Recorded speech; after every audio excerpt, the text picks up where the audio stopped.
my motherfucking black ass is here to do. It's time to recap something brand motherfucking spanking new. Although I ain't gonna lie, I do miss doing Real Housewives of Atlanta. When it was over, I was like, man, fuck this shit. I'm glad it's over. But like a week has passed since the last reunion part 3, which I did a recap on. If you haven't checked it out, I will link it down below or somewhere up and through her.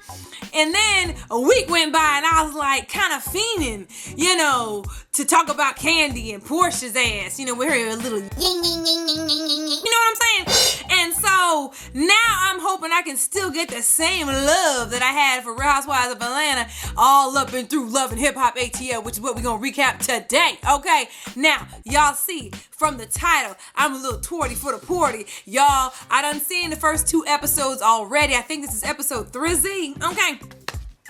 And see what happened was we had a lot of breaking celebrity gossip. If you haven't seen them videos on the whole, Solange beating Jay-Z's ass type shit, that'll be linked down below. We got a lot of theories about that. Comment down below that video. Let me know what you think. We've had a lot of shit going on, even with the shit having to do with Love and Hip Hop with the Mimi sex tape, okay?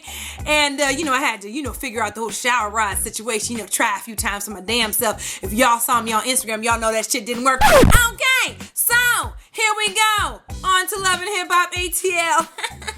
Got my recap juice.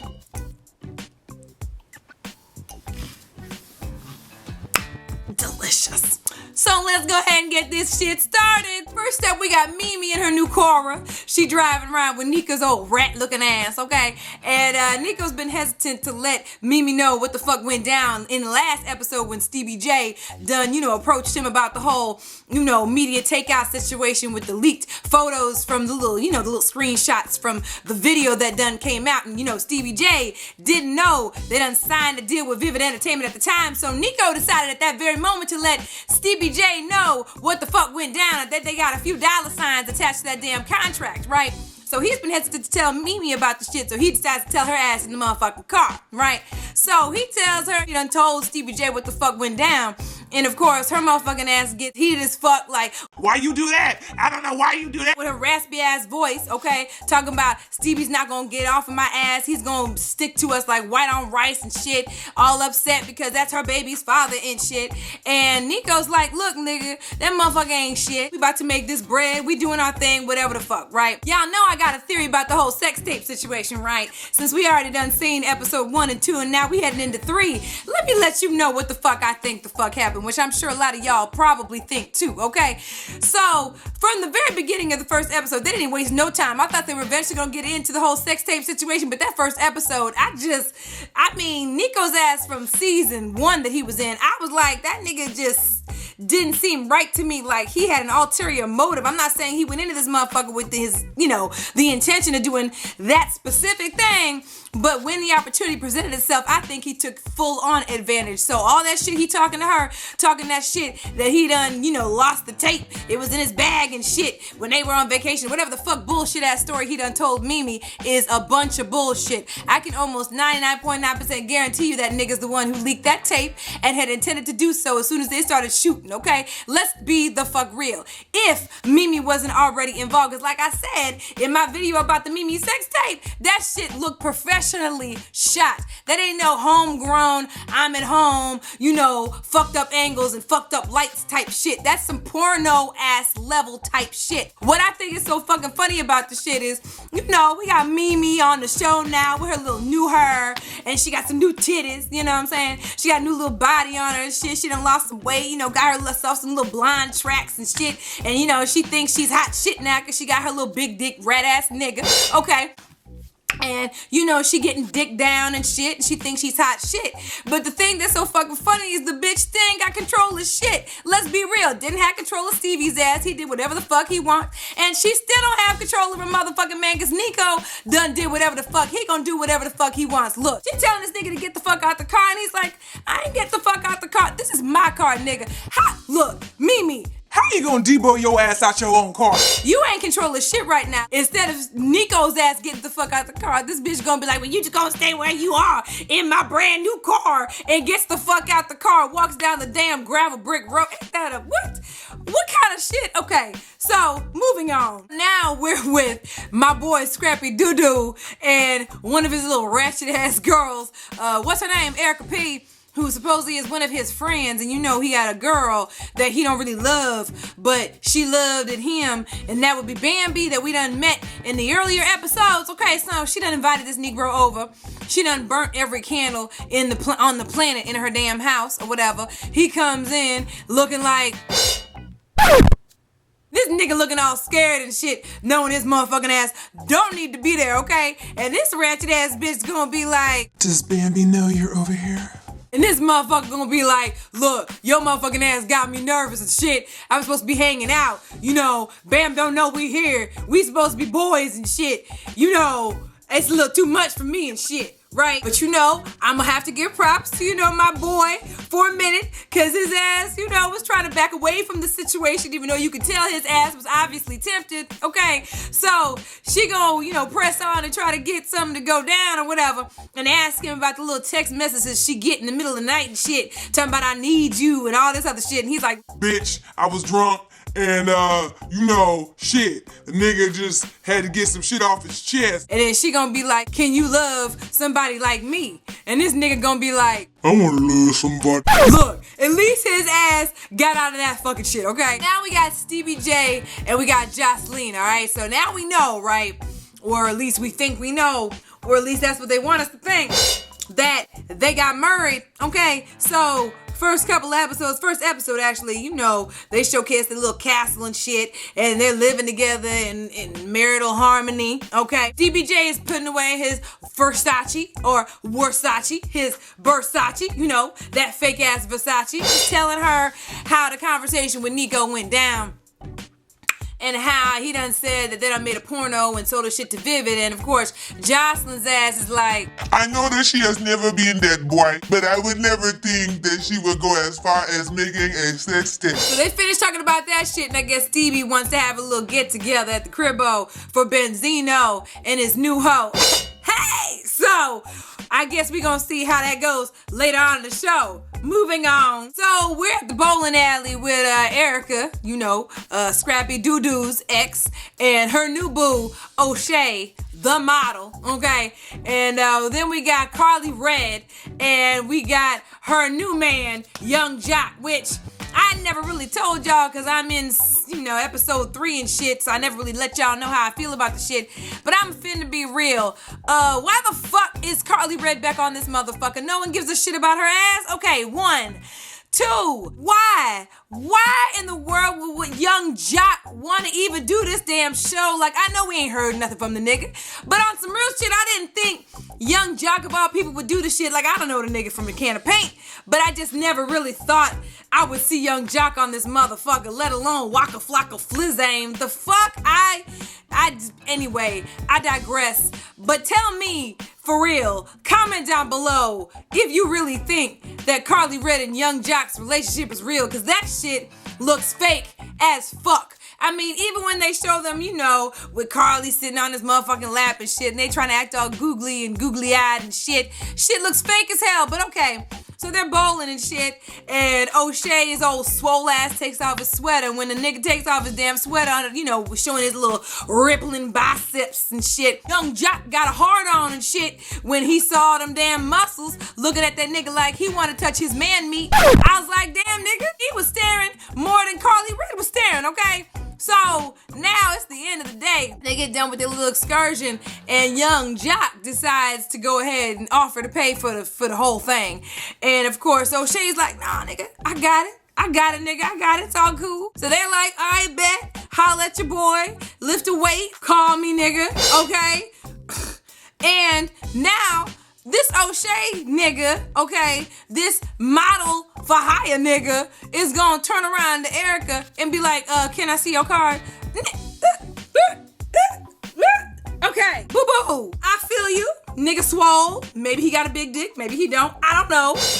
If he do, I pray he do. However, I'm gonna need that nigga to have a job. I don't give a fuck if he's a model. He could look good. But I get it. If what you messing with him for is that long strong, then do you, boo-boo. I feel you. But you talking about you love this nigga. And so I'm gonna need you to love this nigga with a job. Okay? Rashida and Kirk, I don't really want to go too much into this motherfucker because honestly, Rashida and Kirk are really honestly the two on this show that need to be written the fuck off. They have no relevance to the show whatsoever motherfucking ever. Because on some real shit, I really don't believe their plot line. I don't believe their plot line for shit. On some real shit. They were all lovey-dovey and whatever. They might have had a little trouble or whatever first season of Love and Hip Hop ATL, and you know, they were having some trials and tribulations because he was her manager and she felt, you know, constrained because that was her manager and she wanted to break free from that shit. That's some normal shit.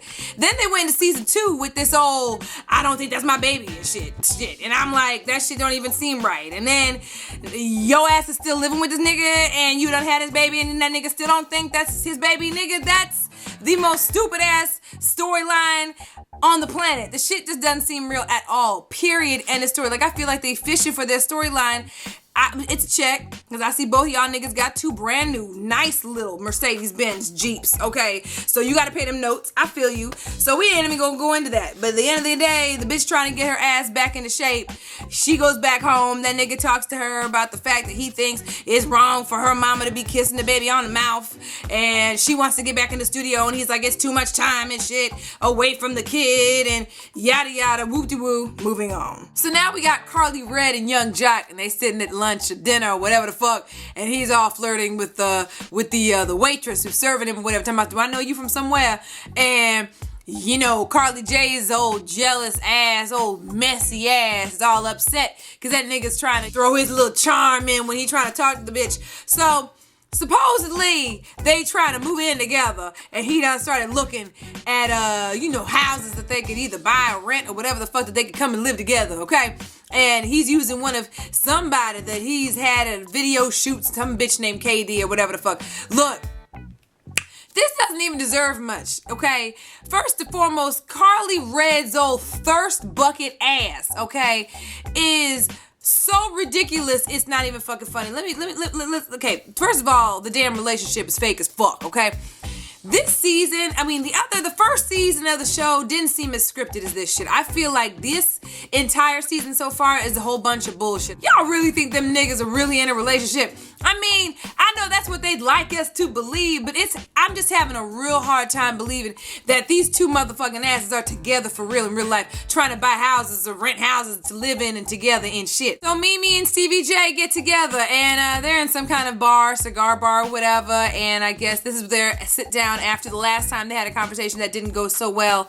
And he's like, look, what the fuck, you know, I mean, this isn't good for our daughter, which on some real shit, I'm not gonna lie, you know, no matter where the fuck the video came from, which like I said earlier, Nico either leaked that shit and then they both said, fuck it, YOLO, let's do the shit, or they both already had this, you know, going on, and this was exactly how the fuck they wanted it to go, you know what I mean? Either way, they done shown their child on television, okay, partially on television, at least in previous seasons, and now, you know, this whole thing, I mean, look, okay, so now he's upset. She's also now moved and, you know, upgraded to a better place, because, you know, she already moved once last season to an apartment. Now she done moved someplace else because she was sick and tired of hearing about Stevie J's castle, okay, when her and her daughter came home, you know what I mean? So basically, long story short, shit didn't work. Conversation didn't go so well. She ended up storming out yet again, okay?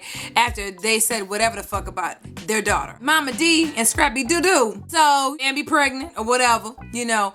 And so now Mama D's all talking a bunch of yin-yang about we got a new heir to the throne. And so now, you know, I need the bitch to take vitamins and make sure she takes her prenatals and shit. Because, you know, I have a nursing degree. And I'm like, okay. But the one thing that I really want to make sure to point out about Mama D is that Mama D's edges look a lot better than they were before. I don't know if y'all seen last season, you know, somebody fucked her hairline up, you know, and now, you know, she seems to have a better hairline along with the weave that is associated with said hairline. Althea, Benzino, let's see, Stevie J and Jocelyn are now all together at the cribbo. Althea is Benzino's new chick, okay? So they all come together, they breaking bread over some crab legs and shit, and they just talking or whatever. And Jocelyn, as much as we could talk shit, you know what? She's a down-ass bitch. On some real, at the end of the day, she ain't stupid, okay? She don't come across to me like no stupid hoe, okay? And the reality is she's down for her man, and Hey, I can't. Hey, it is what it is. I mean, she's ride or die for the brother. She knows that nigga's full of shit. You know, and I mean, it is what it is. She knew what she married, okay? And so they sit there shooting the shit, and she's kind of, you know, grilling out Thea a little bit, because she's like, look, you know, if Benzino's his man, and he's my man too, so I'm gonna look out for Benzino, because he always falls in love so damn quick, you know? And so they start to talking or whatever, and they talking about, you know, when Jocelyn and Stevie J got married. And, you know, of course, them niggas, you know, pretty much give a different date every time someone asks when a nigga got married, okay? Them niggas be like, June 29th. Either way, it's been established that supposedly they done went to the courthouse and got married, and now they want their Stevie J's dad to officiate the shit when they finally do actually have a wedding, okay? So that's long story short. Supposedly they're trying to go into business together. That would be Benzino and Stevie. They're gonna try to have some kind of club that they're gonna put together. You know, that's gonna be manufactured by Love and Hip Hop and shit. So we gonna see how that goes. Now we got Kirk and Benzino, and Kirk's going into the fact that he done took a paternity test, which we already know, and he's gotten the results back. And now the big reveal is that he's the motherfucking father, which everybody knew that he was gonna be the motherfucking father. I don't even think any of us thought for a minute that he wouldn't be, okay? And again, I say that whole plot line for the two of them niggas are just bullshit. It's just manufactured just like motherfucking Carly Red's ass, okay? Shit. So now we got Jeremiah in the studio with Carly Red. In the studio session, or during the studio session, that Young Jock done booked for Carly Red, on the record, he done secured for Carly Red's ass, okay? His ass got his hands all up and through, and she got her face all up and through each other's grills, okay? And now Young Jock comes in all swollen in the chest, a little heated, because them niggas all up in each other's faces, okay? Now, I don't know. I just don't know why I can't take this plot line serious. I can't take half of these motherfucking plot lines serious. Let's see, Carly Red and Young Jock, they swole, and Jeremiah leaves, and they all swole at each other, and Carly's like, look, you done fucked half of Atlanta, and so you gonna get mad at me, because I'm in Jeremiah's face. And I'm like, bitch, that's anybody. You ain't supposed to be in no other man's face, okay? For real. So that's the gist of the entire episode. I know y'all like, you don't believe a motherfucking thing. Look, I don't. Let me know what y'all think of this shit that went down on this show down below. Please do. Let me know what y'all think. Do you think that the Kirk and Rashida situation is real? You think Young Jock and Carly Red are really seeing each other trying to move into a motherfucking house? Let me know, because I don't think any of that shit is real. To be real, but we gonna see, because obviously there's more of the season to see. We got more episodes of Love and Hip Hop ATL. We're gonna be doing more of these recaps, so stay tuned for more recaps from your girl. Make sure you guys check out the links down below for the commentary on my Solange beat down in the elevator with Jay-Z, along with the commentary on the Mimi sex tape. I want to see what you guys think about that. Both of those links are down below. Thumbs up these videos if you love seeing these videos from your girl, and y'all already know what to do. As always, follow me on Twitter, twitter.com/SocialiteSandy. Hit me up on my Facebook fan page, my Pinterest page. Those links are down below. Hit me up on my blog, TheSocialiteLife.blogspot.com, and hit me up on Instagram at SocialiteSandy. And y'all already know I love y'all, and I will see y'all in the next video. Love y'all. Bye. Y'all know, I always try to come on here and let y'all know when news breaks. And y'all, I had to come in and do a Let's Talk Spit on the shit that you don't